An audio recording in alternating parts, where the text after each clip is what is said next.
sama melafalkan basmalah. Bismillahirrahmanirrahim. Allahumma aftah alaina hikmataka wa ansur alaina min khazainir rahmatika ya arhamar rahimin. Jamaah rahimakumullah, pada malam hari ini kita bersyukur dapat melanjutkan kajian kita. Materi yang ingin saya sampaikan adalah berkaitan dengan untuk persiapan terutama di bulan Ramadan ini. Dan hari ini kita sudah sampai kepada bulan Sya'ban. Tinggal beberapa hari lagi kita akan memasuki bulan Ramadan.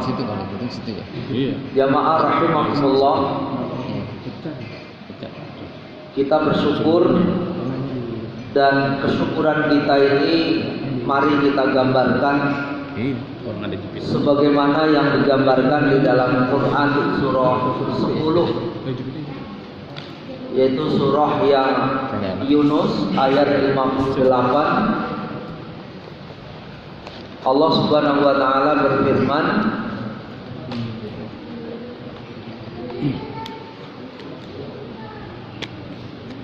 A'udzu billahi minasyaitonir rajim. Qul bi fadlillahi wa bi rahmatihi fabidzalika falyafrahu huwa khairum mimma yajma'un. Qul, katakanlah, bi fadlillah, dengan karunia Allah, dengan keutamaan dari Allah, wa bi rahmatihi, dan dengan rahmatnya, fabidzalika, dengan demikian, yang demikian itu, fal yafrahu, maka bergembiralah, huwa khairun, karena itu adalah lebih baik, ya, mimma yajma'un, dari apa yang mereka kumpulkan.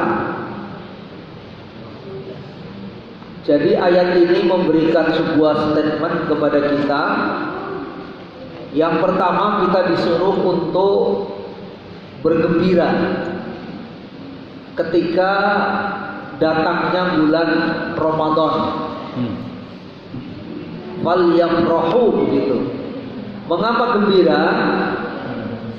Karena di dalam bulan Ramadan itu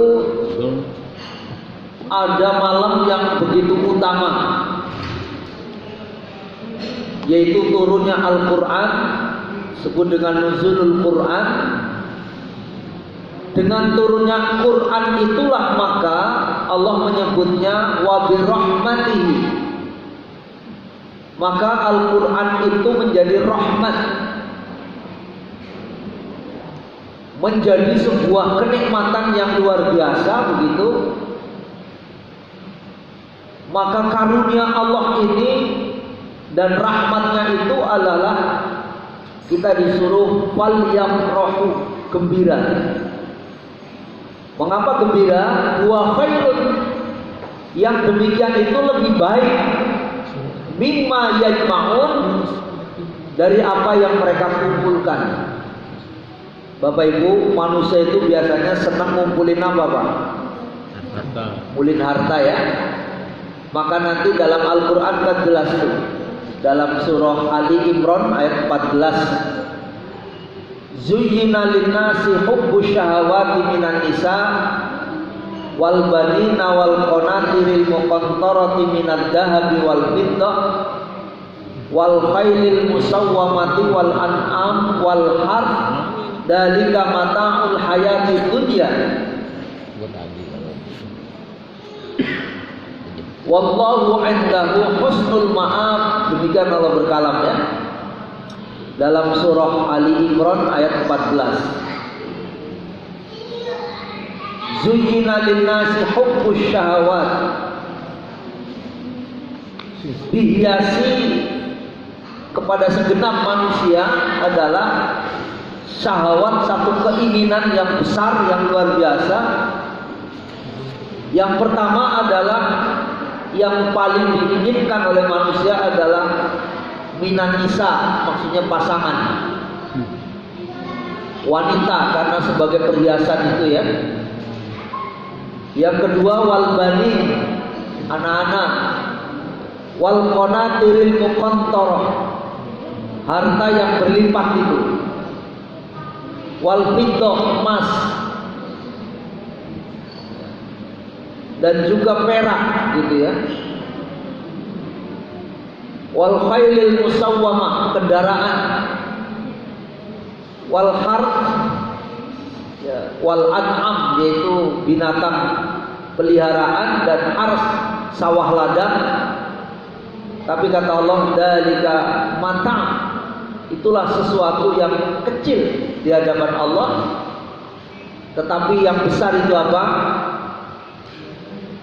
Husnul ma'ab, dan itulah yang akan menjadikan besar ketika nanti untuk menjadi kita lebih cepat untuk masuk surganya Allah Subhanahu wa ta'ala.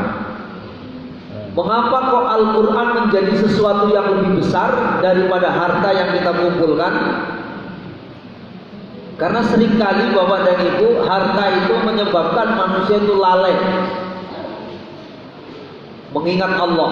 Tetapi sebaliknya, ketika kita membaca Al-Quran, menjadi ingat kepada Allah. Makanya kenapa itu disebutnya lebih baik dari apa yang kita kumpulkan.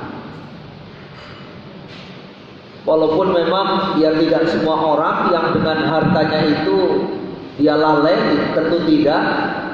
Tapi sebagian besar manusia ketika sudah menyangkut harta mesti lalai mengingat Allah. Tapi dengan Al-Quran itulah manusia menjadi ingat Allah. Inilah makanya menjadi lebih baik. Dan kita sekali lagi disuruh bergembira. Tetapi gembira yang dimaksud itu seperti apa? Nanti kita lihat rincian berikutnya. Yang berikutnya adalah dalam Al-Quran juga Allah berfirman, surah 13 ayat 36, A'udzu billahi minasyaitonir rajim. Walladzina atainahumul kitaba yafrahuna bima unzila ilaika. Orang-orang yang telah kami berikan kitab, kepada mereka bergembira. Jadi utamanya adalah kitab Al-Quran ini yang diturunkan kepada Rasulullah Sallallahu Alaihi Wasallam sebagai utusan Allah, pembawa risalah begitu, bergembira dengan kitab yang diturunkan kepadamu. Jadi dengan adanya turunnya Al-Quran, maka kita disuruh bergembira. Karena lagi-lagi Al-Quran akan memberikan petunjuk kepada kita. Makanya syahrul Ramadan alladzi unzila fihil Qur'an hudan linnas wa bayyinatin minal huda wal furqan. Pada bulan Ramadan Al-Quran itu diturunkan, dan itu menjadi petunjuk bagi segenap manusia, bukan hanya orang beriman, termasuk seluruh manusia juga. Ketika ingin mengambil bahwa Al-Quran sebagai petunjuk, itu bisa. Ya, terlebih memang seperti awal-awal surah Al-Baqarah ya. Dalikal kitabul la raiba fihi hudan lil muttaqin.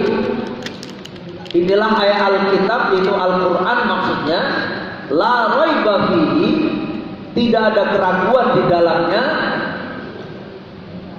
dan itu hudal lil muttaqin. Memang ini khusus menjadi petunjuk bagi orang-orang yang bertakwa.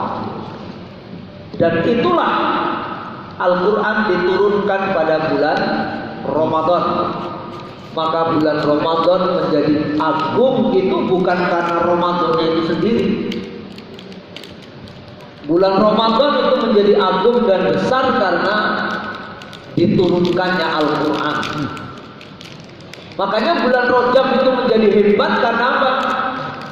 ada peristiwa besar, yaitu disebut dengan Isra dan Mi'raj gitu. Jadi makanya nanti dalam konteks ini turunnya Al-Quran di bulan Ramadan itu menjadi mukjizat terbesar kepada Rasulullah Shallallahu Alaihi Wasallam dengan diturunkannya Al-Quran itu.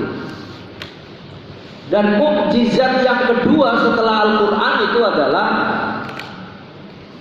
Isra dan Mi'raj yang baru lalu saya sampaikan karena berkaitan dengan perintah, yaitu sholat 5 waktu. Nah, yang berikutnya begitulah Rasulullah SAW di dalam menyambut bulan Ramadan.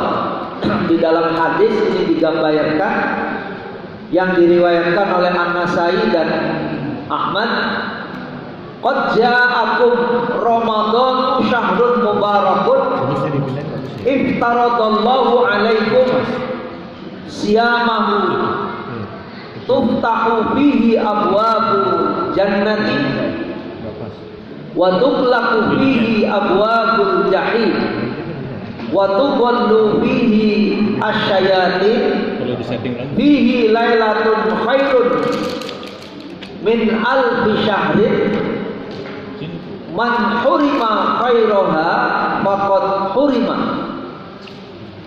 Telah datang kepada kalian bulan Ramadan, bulan yang penuh berkah. Di dalamnya Allah mewajibkan kalian saum.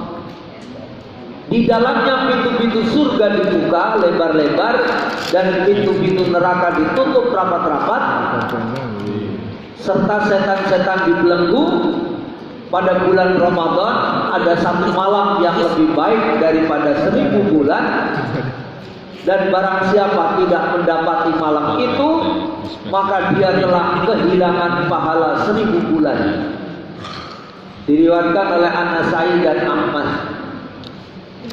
Demikianlah Rasulullah menyambut gegap gempitanya dan gembiranya Rasulullah dengan datangnya bulan Ramadan itu bukan sebagian besar gembira saudara kita hari ini. Biasanya orang gembira mau Ramadan kenapa Pak? Apalagi kalau Lebaran dapat THR ya katanya. Tunjangan hari ribut itulah yang menjadi dia gembira. Dagangan pada laku dan lain sebagainya, apapun laku begitu. Karena memang bulan penuh dengan keberkahan. Tapi yang membuat Rasulullah itu gembira itu karena apa? Allah betapa memberikan pahala itu begitu luar biasa, tanpa batas gitu. Nah, oleh sebab itu maka layak dan patut, bahkan seharusnya kita juga harus bergembira berkenaan dengan hal tersebut. Di mana letak kegembiraan kita? Peluang kita masuk surga begitu lebar. Karena pintu surga dibuka. Yang dimaksudnya apa, Pak? Peluang orang untuk melakukan kebaikan dan peluang orang untuk masuk surga lebih luas. Dan yang kedua, mengapa kok sampai-sampai pintu-pintu neraka ditutup? Maksudnya kesempatan untuk masuk neraka itu sebetulnya diminimalisir oleh Allah. Tapi lagi-lagi ya kalau orang memang sudah niatnya buruk, ya dengan berbagai cara pun dia akan lakukan. Tapi sesungguhnya Allah itu sudah meminimalisir. Bagaimana agar umat Nabi Muhammad itu tidak masuk neraka gitu. Dan setan-setan dibelenggu. Maksudnya apa? Dengan adanya bulan Ramadan, manusia sering memelihara dirinya. Makanya dari saat ke saat dia berusaha untuk memelihara dirinya. Maka disinilah ya bukan setan yang diikat ya, tetapi yang dimaksud adalah betapa memang manusia yang satu dengan yang lainnya itu saling menghormati, saling menghargai, sehingga kesempatan setan untuk menggoda manusia itu juga termasuk sempit begitu. Ya. Nah, oleh sebab itu Barang siapa di dalam bulan Ramadan itu ada satu malam yang begitu luar biasa. Itulah disebut dengan nilainya 1000 bulan. Kalau dikonversi menjadi tahun kira-kira 83 tahun 4 bulan. Maka barang siapa yang tidak mendapati malam itu, maka dia telah kehilangan pahala 1000 bulan. Lah maksudnya, mari agar kita jangan sampai kehilangan kesempatan ataupun peluang untuk mendapatkan yang hebat itu. Itulah. Di dalam hadis lain Rasul bersabda, ini diriwayatkan yang sama sebenarnya pada sambungannya, man taqarraba fihi bihislati minal khairi kana kaman ada faridatan fima siwahu wa man ada fihi faridatan kana kaman ada sab'ina faridatan fima siwahu. Barang siapa mendekatkan diri kepada Allah dengan beribadah itu, maksudnya di bulan Ramadan, Allah yaitu di bulan ini, maksudnya bulan Ramadan, dengan satu kebaikan amalan, yaitu amalan sunnah, maka pahalanya seperti dia melakukan amalan fardu di bulan-bulan yang lain.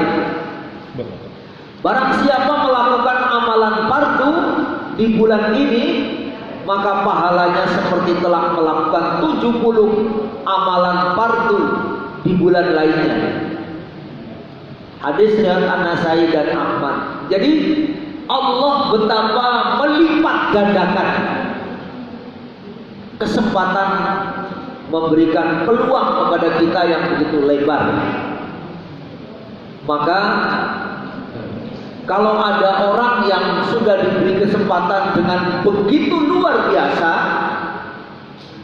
kok tetapi tidak memanfaatkannya dengan sebaik-baiknya, maka sungguh dia akan menjadi orang yang rugi dan bahkan serugi-ruginya. Karena apa? Dia tidak mengambil kesempatan itu.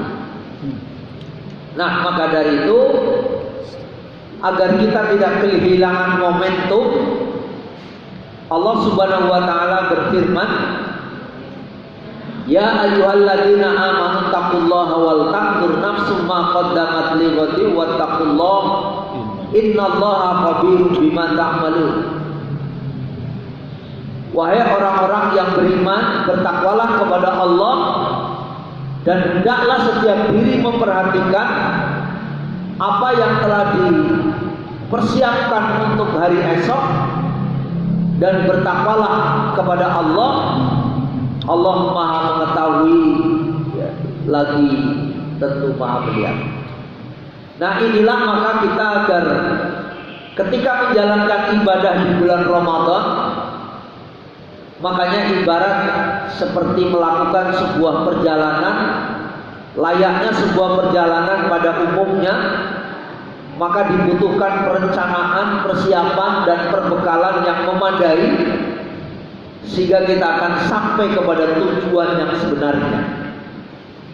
Jangan sampai ini kita tidak ambil peluang-peluang ini, maka akan menjadi penyesalan yang sangat mendalam. Nah, maka dari itu, mari kita juga gapai ya, bulan Ramadan ini dengan baik, sebagaimana perintah Allah, ya ayyuhalladzina amanu kutiba alaikumussyam kama kutiba alal ladzina min qablikum la'allakum tattaqun.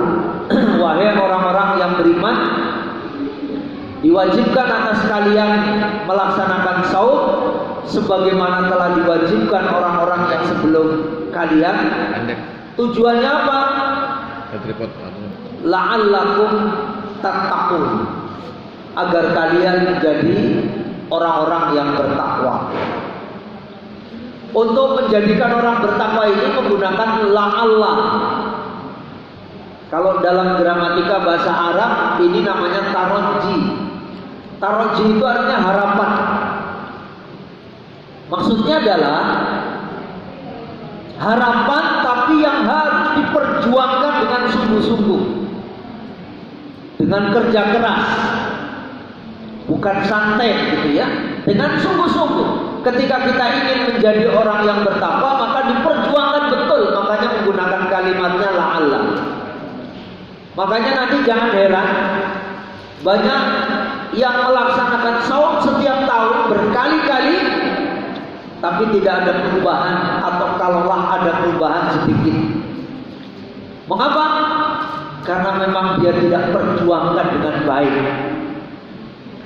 Di dalam hadis Rasulullah Sallallahu Alaihi Wasallam, an Abi Hurairah qala, qala Rasulullah Sallallahu Alaihi Wasallam, kam min shaimin laisa lahu fi siyamihi ilal ju' wa kam min qaimin laisa lahu min qiyamihi ila sahrun. Dari Abu Hurairah radhiyallahu an, Rasulullah bersabda, berapa banyak orang yang melaksanakan saum pada siang harinya, tetapi dia hanya menahan lapar dan haus saja. Dia tidak mendapatkan nilai, ya, dan dia tidak ada perubahan dalam dirinya. Hanya memang menjalankan saum lapar dan haus saja. Wa kam min qaimin laisa lahu min qiyamihi ila sahrun. Dan berapa banyak orang yang bangun pada malam harinya, dia tidak mendapatkan apapun kecuali dia begadang, capek, lelah, tidak mendapatkan apa-apa, tapi hanya begadang. Karena apa? Dia tidak sungguh-sungguh, gitu ya. Makanya kalau sudah gak sungguh-sungguh, bagaimana mungkin untuk merubah perilaku dalam diri kita? Makanya bisa jadi saum berkali-kali, tapi ya seperti itu juga kondisinya. Na'udzubillahi min dzalik. Makanya Bapak dan Ibu, betapa banyak kita saksikan orang yang melakukan perjalanan di bulan Ramadan. Seharusnya kita sampai kepada pulau yang tadi sudah disebut dalam ayatnya. Pulau yang kita tuju adalah pulau takwa. Tapi banyak yang nyasar, ya sering saya sampaikan, ke pulau matahari. Matahari masih ada Bu sekarang? Masih ya? Masih. Di atas kayaknya udah tutup ya? Udah tutup ya? Mudah-mudahan nggak nyasar ke sana. Pulau Ramayana masih? Masih. Seharian muter-muter aja tuh di situ. Ada yang nggak kemana-mana tapi nyasar ke pulau kampung. Kerjaannya tidur saja. Pakai dalil lagi ya, tidurnya orang puasa adalah ibadah. Begitu. Itu dalil dari mana gitu ya? Ya tentu kalau karena capek, bukan karena sengaja untuk tidur, itu lain hal. Mari Bapak dan Ibu, agar kita jangan sampai nyasar, ada 3 hal yang harus menjadi catatan penting dalam kita menjalankan saum Ramadan kelak. Yang pertama adalah mabda. Mabda berasal dari kata bada'a. Bada'a itu artinya mulainya. Mulainya itu harus benar, gitu ya. Yang kedua adalah manhaj. Manhaj itu berasal dari kata nahaja, itu artinya cara. Jadi cara menjalankan saum kita ini harus benar. Yang ketiga adalah goyah. Goyah itu artinya tahu tujuannya. Jadi Bapak Ibu itu harus tahu kita menjalankan saum itu apa, kita harus tahu. Itulah 3 hal yang menjadi kunci penting agar saum Ramadan kita ini berhasil. Jangan sampai kita berkali-kali menjalankan saum tapi gak ada perubahan dalam dirinya. Yang pertama adalah mabda, mulainya harus benar. Makanya Rasulullah itu selalu mempersiapkan diri, bahkan jauh-jauh hari, bahkan 6 bulan atau 3 bulan sebelum Ramadan, beliau itu sudah bersiap diri. Hari ini kita berjalan dimasuki bulan Sya'ban. Kalau dalam sisi bahasa Sya'ban itu artinya syi'ab. Syi'ab itu artinya jalan di atas bukit atau gunung. Jadi Bapak bisa lihat, bisa merasakan ketika kita jalan di atas bukit, apa yang terjadi Pak? Banyak melihat pemandangan. Kalau Bapak di bawah, di lantai bawah, yang dilihat ya sekitarnya aja. Tapi kalau sudah mulai naik ke lantai 2, itu banyak yang dilihat. Apalagi kalau Bapak naik ke lantai lagi di atap, itu akan lebih banyak lagi melihat. Apalagi Bapak itu naik di atas puncak. Apa maksudnya? Bulan Sya'ban itu seolah orang yang naik di atas puncak, sehingga banyak kesempatan kita untuk melakukan kebaikan-kebaikan. Makanya Sya'ban itu karena bulan itu berbagai jalan untuk mencapai kebaikan. Tinggal bagaimana kita untuk memanfaatkannya. Dan ingat, sekaligus juga banyak, maaf Bapak dan Ibu, bulan Sya'ban ini banyak orang yang terjerumus juga. Karena apa? Nanti banyak orang yang menganjurkan amalan-amalan yang sesungguhnya, maaf, Rasulullah tidak pernah mencontohkan. Ini juga nanti yang menyebabkan manusia itu terjerembab jatuh, bergelut dengan kesia-siaan. Itu yang harus kita hindarkan. Maka dari itu, mengapa bulan Sya'ban ini menjadi momentum penting sebagai starting point kita untuk masuk kepada bulan Ramadan? Ya, karena bulan Sya'ban ini adalah bulan yang sering dilupakan orang karena di antara lembah gitu ya. Karena diapit oleh 2 bulan agung, yaitu Rajab sebagai salah satu bulan suci dan Ramadan sebagai Syahrul Mubarak atau bulan penuh barokah. Jadi kalau orang yang saumnya benar, pasti dia akan mendapatkan kenikmatan dan keberkahan. Makanya barokah. Makanya itu beradanya di ujung. Dan apapun yang diinginkan oleh manusia itu sesuai dengan kalimat yang kita lantunkan ketika ketemu dengan sahabat kita. Assalamualaikum warahmatullahi wabarakatuh. Manusia itu hidupnya ingin selamat, ingin mendapatkan rahmat, itu artinya sejahtera dan bahagia, dan ujungnya itu adalah wabarakatuh, agar hidupnya mendapatkan barokah. Nah, oleh sebab itu Bapak dan Ibu, untuk hidupnya selamat, mendapatkan rahmat dan barokah, makanya bulan Ramadan itulah sarana yang paling efektif untuk itu. Maka dari itu puncak kenikmatan manusia di dunia itu bukan banyaknya harta, bukan kedudukannya tinggi, tidak. Puncak kemuliaan dan yang diingini oleh manusia di dunia adalah keberkahan. Walaupun hartanya banyak, tapi dia nggak berkah, maka maaf, jangan pernah bermimpi untuk hidupnya bahagia. Ibu bapak yang dirahmati Allah, makanya di dalam Al-Quran surah 7 ayat 96 Allah berfirman, walau anna ahlal qura amanu wattaqaw la fatahna alaihim barakatin minas samai wal ardi walakin kadzabu fa akhadnahum bima kanu yaksibun. Jikalau sekiranya penduduk negeri-negeri ini beriman dan bertakwa, pastilah kami akan melimpahkan kepada mereka berkah dari langit dan bumi. Tetapi mereka mendustakan ayat-ayat kami, maka kami siksa mereka disebabkan perbuatannya. Jadi sebetulnya yang paling diingini oleh manusia di dunia itu adalah keberkahan hidup ini. Nah, sedangkan puncak kenikmatan dan kemuliaan manusia di akhirat itu adalah maghfirah, atau bahasa lainnya ampunan. Itulah yang difirmankan oleh Allah di dalam Quran surah 3 Surah Ali Imran ayat yang ke-133 Allah berfirman, A'udzubillahi minasyaitonirrajim. Wasari'u ila magfiratin min rabbikum wa jannatin 'arduhas samawati wal ardu u'iddat lil muttaqin. Demikian Allah berkata. Dan bersegeralah kamu kepada ampunan dari Rabbmu dan kepada surga yang luasnya seluas langit dan bumi, yang disediakan untuk orang-orang yang bertakwa.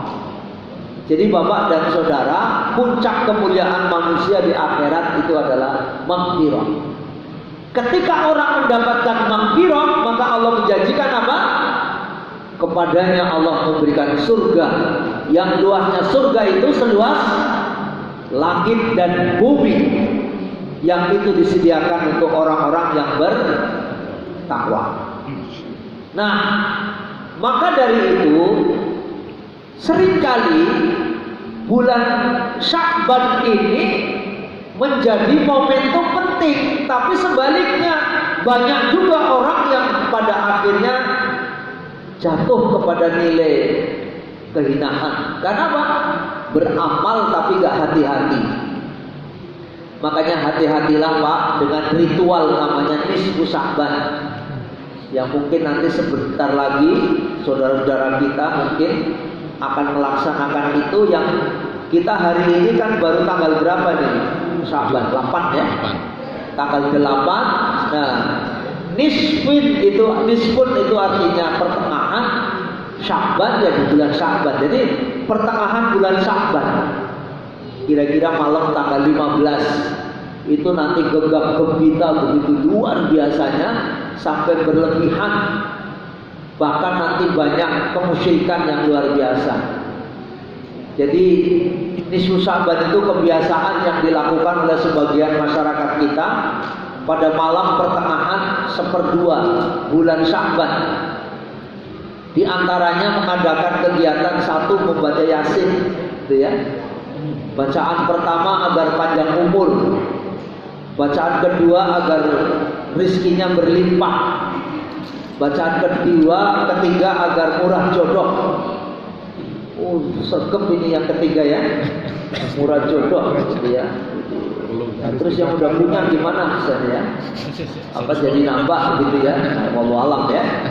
Tapi inilah yang diyakini oleh mereka. Begitu luar biasanya. Ada sholat 100 rakaat. Ya, ini hadisnya disebutnya palsu ya. Hal ini ditentang oleh Imam Nawawi dalam kitab Al-Majmu' Asy-Syarah Al-Muhadzab, karena hadisnya maudhu itu hanya palsu. Ya jangan diikuti gitu ya. Zikir dan berkumpul di satu tempat atau di masjid dengan membawa air putih atau aqua untuk didoakan sebagai air yang nantinya dapat membawa keberkahan bagi dirinya dan keluarga. Bawa aqua itu maksudnya suruh minum, karena habis baca pada haus, malah nggak dibawa pulang, karena itu air keramat yang sudah didoakan nanti ya itu ada yang begitu. Ya, terutama dulu di kampung saya ya, ketika masih di kampung di Jawa sana, memiliki keyakinan seperti itu. Ada yang agak modern dengan iklan spanduk, hari ini sudah mulai itu leaflet tulisan marhaban ya Ramadan. Kalau sekedar itu sebagai kegembiraan silakan saja. Bahkan TV kan udah mulai ya. Maka nanti biar sholatnya tarawehnya enak, tentang pakai sarung cap gajah duduk gitu kan, agar nanti biar yang kena mah puasanya lancar, minum promah begitu, macam-macam. Itu iklan-iklan itu hari ini sudah mulai, gitu ya. Gegap gempita luar biasa. Artis-artis yang biasanya ngablak nggak pakai jilbab, hari ini mulai siap luar biasa ya.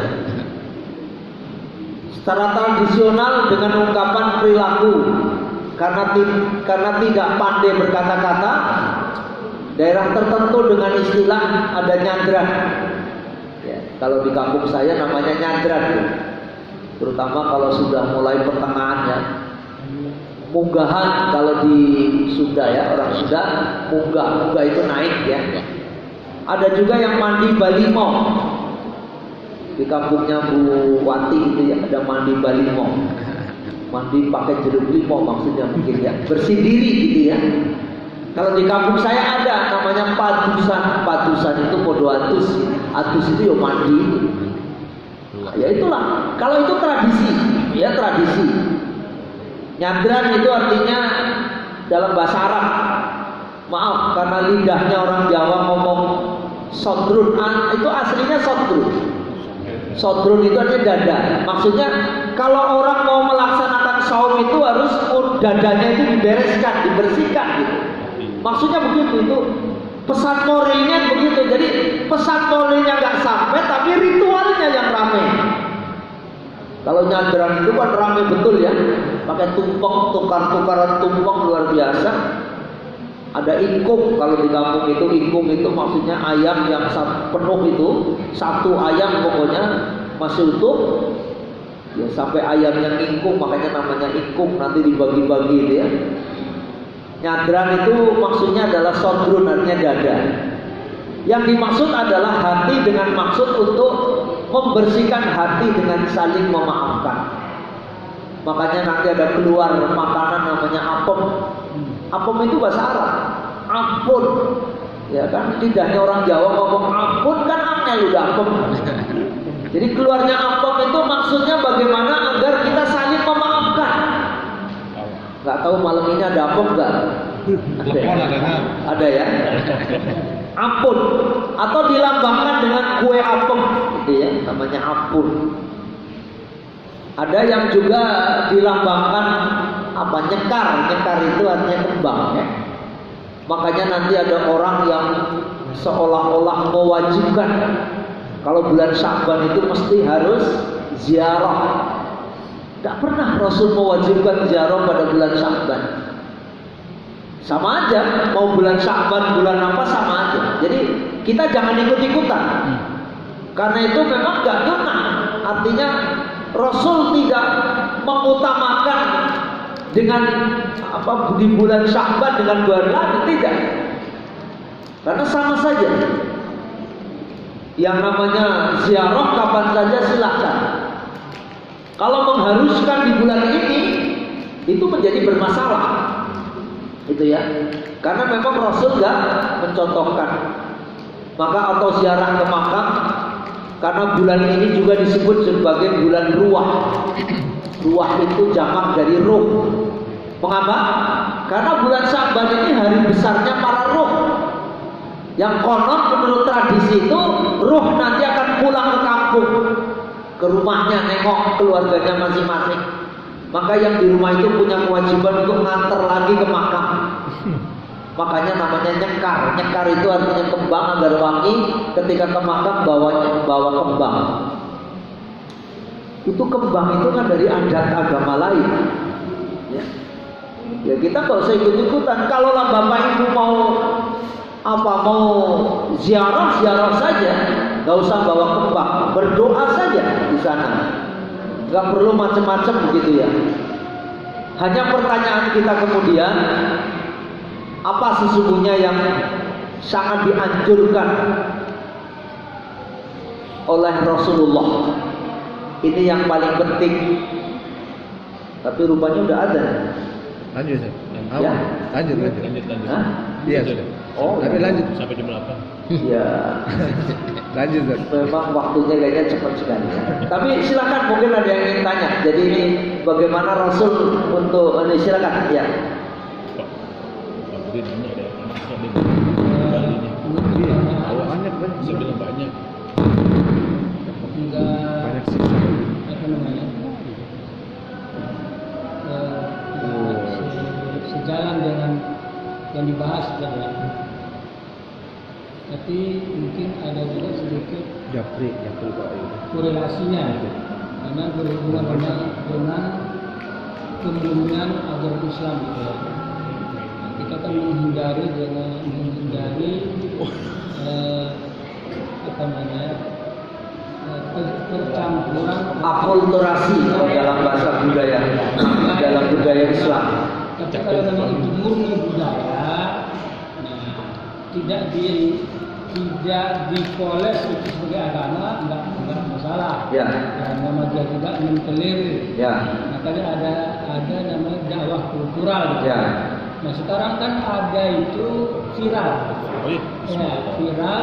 Tadi Dia Dahlan sebagai penyuluh Muhammadiyah itu juga dulu tahlilan, nyekar ke kuburan, kemudian ya pokoknya yang saat sekarang ini yang tidak dilakukan oleh Muhammadiyah atau malah yang tidak direkomendasi oleh kitab HPT gitu. Nah tapi ini bagi orang yang nggak paham, ya ini dianggap Muhammadiyah ini Muhammad sekarang ini mengkhianati pendirinya. Nah malah ada beredar kitab fikih ketika Ahmad Dahlan itu masih bernama Muhammad Darwis. Kan ngajinya dulu ke satu guru dengan Kiai Haji Hasyim Asy'ari gitu. Nah kitabnya sama. Kalau saya menilai itu kitab tulis tangan, kitab ketika belajar di pesantren salaf itu ya. Ya tulis tangan beliau memang itu. Nah tapi itu jadi senjata bahwa malah istri dari Pak Pur ini teman saya punya pesantren, dia nggak mau ngimami suaminya karena suaminya orang Muhammadiyah, dia masih kental. Dia mengikuti pesantren katanya kamu pengikut Muhammadiyah yang sudah berkhianat sama pendirinya. Nah ini bagaimana kira-kira? Ya. Jadi kalau kita memahami ajaran, jangankan Kiai Dahlan, ada namanya Imam Syafi'i, kan ada qaul jadid, ada qaul qadim, artinya qaul yang dulu. Sebelum Kiai Dahlan itu adalah berguru ke Mekah, sebelum Kiai Dahlan itu belajar yang sesungguhnya, ya itu bisa jadi. Tapi seringkali, ya bahkan kalau kita lihat, Kiai Dahlan itu tidak pernah menerbitkan buku-buku. Itu yang harus dicatat. Jadi kalau ada orang yang memviralkan itu, berarti bisa jadi itu memang tidak sesuai dengan apa yang dilakukan oleh Kiai Dahlan.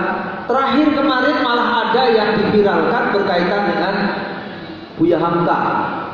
Yang Buya Hamka konon biasa kunut, terus Buya Hamka juga biasa tahlilan gitu kan. Jadi kalau yang melarang tahlilan itu berarti baru ketika saya membaca ribuan buku, ternyata tahlilan itu jelas sebuah, justru itulah yang namanya pengkhianatan, dalam pengertian bukan pengkhianatan, tapi yang dimaksud itu hoax.